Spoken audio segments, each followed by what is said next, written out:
നമ്മൾ ഇതുവരെ ട്രൈ ചെയ്യാത്തൊരു വീഡിയോ ആണ് കേട്ടോ. നമ്മളുടെ അനേറക്കുട്ടിയുടെ ലഞ്ച് ബോക്സിലേക്ക് ഒരു എത്തിനോട്ടം.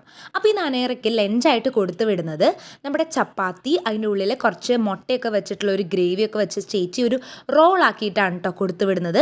പിന്നെ അതിൻ്റെ കൂടെ നമ്മളുടെ പഴം പുഴുങ്ങിയതുണ്ടല്ലോ, അത് കുറച്ച് ഗീയും ഷുഗറൊക്കെ വെച്ചിട്ട് സോട്ട് ചെയ്ത് എടുത്തിട്ടുള്ള ഒരു സ്വീറ്റ് ഐറ്റം പോലെയാണ് കേട്ടോ അത്. അതുകൂടിയാണ് കൊടുത്തയക്കുന്നത്.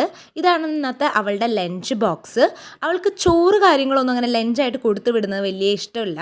അപ്പോൾ അവൾക്ക് താല്പര്യമുള്ളതാണ് കൊടുത്തു വിടുന്നത് കേട്ടോ. കുട്ടികൾ കഴിക്കണമല്ലോ. പിന്നെ അവളുടെ സ്നാക്സ് ബോക്സ് എന്ന് പറയുന്നത് നമ്മുടെ പേപ്പർ ബിസ്ക്കറ്റ്, പിന്നെ കുറച്ച് മിച്ചറും, പിന്നെ നമ്മുടെ പിസ്തയുണ്ടല്ലോ അതുകൂടിയാണ് വെച്ച് കൊടുക്കണത്. അത് അതിൻ്റെ ഇടയിൽ വന്ന് കഴിക്കുന്നുണ്ട് കേട്ടോ ആൾ. ഇത് ചുമ്മാ ഞാൻ വീഡിയോ എടുക്കുന്നത് കണ്ടിട്ട് ഒരു പ്രസൻറ്റിന് വന്നതാണ് എൻ്റെ കുട്ടി. അപ്പോൾ ഇതാണ് അവളുടെ സ്നാക്സ് ബോക്സ് വലിയ കാര്യമായിട്ടൊന്നുമില്ല. പിന്നെ അവളുടെ വാട്ടർ ബോട്ടിലും, പിന്നെ ഇതെല്ലാം കൂടി നമ്മൾ അവളുടെ ബാഗിൽ കൂടി വെച്ച് കൊടുത്തിട്ട് ഇതേ കൊണ്ടുപോകാണ് കേട്ടോ.